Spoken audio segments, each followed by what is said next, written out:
This is Water Over Toilet Paper, and today I am reviewing Satyamev Jayate 2, directed by Milab Zaveri, starring Police John Abraham, Mustache John Abraham, and Specs John Abraham, and also T-Series and other people. Politician John Abraham goes and tries to pass an anti-corruption bill. It gets rejected. It's so sad. Police John Abraham goes and beats a bunch of goons. It's so cool. But Hoodie John Abraham goes and kills the evil people. And now Police John Abraham has to go catch him. But who is this Hoodie John Abraham? And why is he doing so? Wow, it's so interesting. And also there's a flashback with farmer fighter John Abraham. And what is his deal? And why is there a ginormous statue of him near the assembly? You finding out all these interesting revelations in the movie is the story. Positives.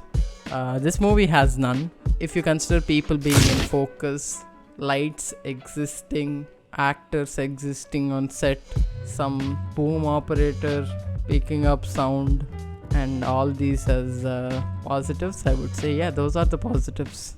Let's get into the negatives. There will be minor to some major spoilers in this section. So for some reason, if you care to not get spoiled for Satyameva Jayate 2, then don't watch this rant. This movie is fundamentally broken. I wasn't expecting anything great after watching that god-awful trailer, but I thought it would be at least funny, which it was at some points during the first half. But that also gets extremely tiring because unlike your regular over-the-top mass movies, here the mass movie is not based on the character or the main actor's persona in any way. It's based on India. How is India the best country? How everyone living in this country should be proud of it. How माँ की धरती में है दम तो हम होंगे कामयाब type lines all the time. There is no singular antagonist in this film. It's just a bunch of evil people doing evil things in a scene, and the very next scene they get brutally murdered by vigilante John Abraham. This just kills any tension or threat in the story, because anytime you see something bad happen, you know that in the immediate next scene Hoodie Man is gonna show up, do the justice, do the right thing. And these evil scenes are so funny too. There's this evil scene where a Muslim woman with her daughter comes and tries to ask a government employee to give her husband's pension. And the officer first gives the daughter a chocolate.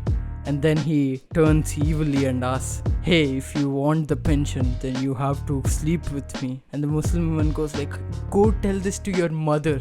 And he becomes so angry that he snatches away the dairy milk from the kid. What? And that was the moment when everyone in the theater started laughing at it.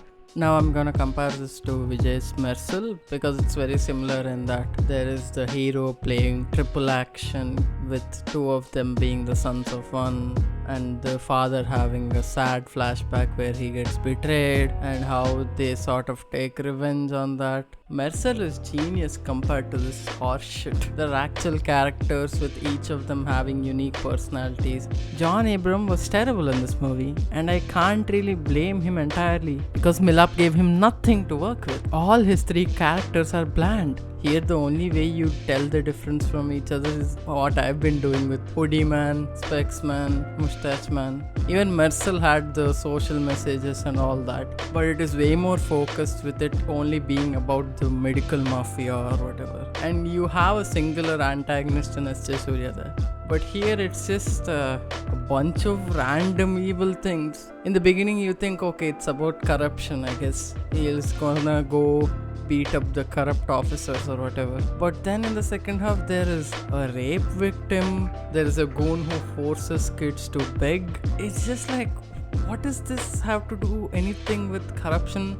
And by the end it becomes a revenge thing with the most obvious twist reveal of all time. And they completely forget about the corruption bill by the end. They both just get the revenge and that's all, I guess. Movie done. And Milip sir is very happy. Mersal is also shot well, unlike this piece of shit which is shot so boringly. The staging, tone and cinematography is so poor that a policeman getting hit by his senior officer for an insensitive joke is shot exactly the same as a rapist being burnt alive. Milip clearly doesn't understand that shots need to be composed in a way that makes sense to a particular scene. You can't just film your entire movie in low angles because it's cool and it'll make everything look big, because it loses its purpose. And the film is just filled with this laziness where they keep reusing the same external shots and the over-reliance on slow motion with obnoxious by-the-numbers background score. They even ripped off a background score from Bahubali. Basically it's like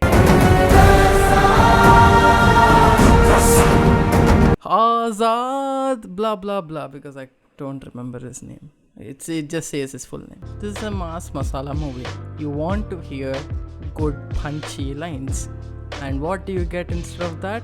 Big monologues about how Desh is the best. And this is not how mass movies work, Milap.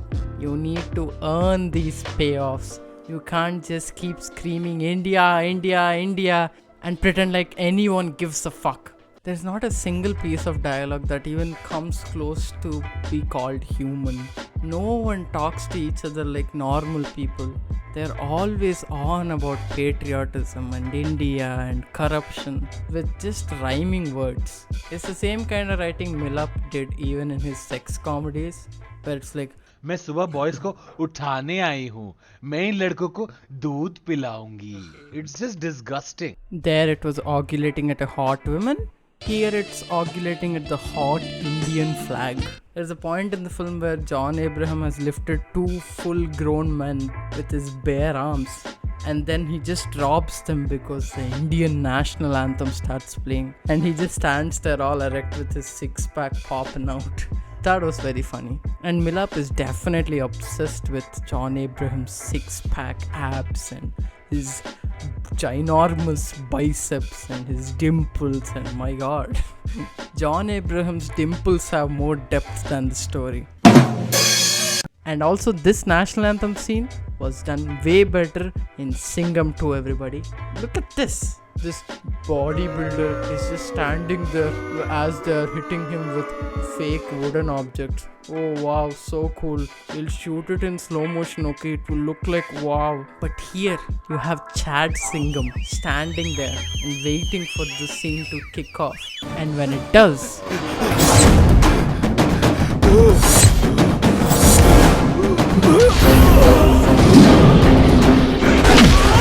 that's good filmmaking right there. The trailers even try to pretend that one of the John Abrahams is the villain and all that. But in a big interval twist, you find out that both the John Abrahams were working together all along. Whoa, he's just gonna keep killing people and his police brother will help him. He's also home minister. Where is the conflict, Milap? So to stretch the runtime, they add this flashback with the mustache John Abraham, who's a farmer and a fighter. He wants no corruption in India. What a noble man he is. But he gets betrayed by his own member in the most obvious twist. I'm sure about it at this point that whenever they make a John Abraham film, they first confirm that Nora Fatehi is free for a song and then make a movie around it. And this fucking song too was bad. And they had this obvious product placement in the song, which would have been the most blatant one, until I saw this song, which was made by, you guessed it, my man Milap. That's right.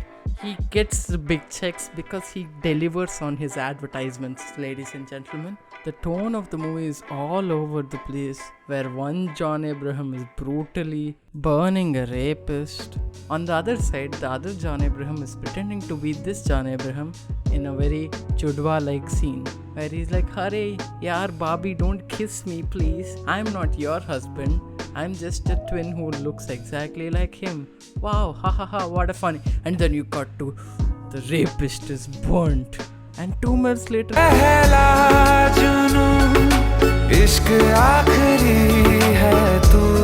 Superb. There was was also Divya Khosla Kumar as the Specs John Abraham's wife, and she was really bad. I know that she's a terrible director. Now I know that she's a terrible actress. And she had no chemistry with him. John had more chemistry with the vehicles in this movie than her. I mean, look at how he holds their hand, lifts them, and just wants to strip them naked. And now let's talk about the big thing that most critics will focus on about this movie, and that is patriotism and jingoism. My simple view on this is, you see this shot where 3 John Abrahams are walking with the tricolors of the Indian flag. So you're either already on this train or you're not gonna fall for this at all.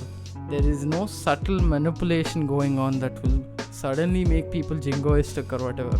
As I was editing this video, I found some of the comments Mr. Milab Zaveri had after the release of the film, and I would like to read them, and what he says boils down to him saying this movie is not doing well, not because it's a bad film, it's because some people are looking down on mass films, but actually that's what our real people want, and it's some section of audience who are like, I don't like mass movie.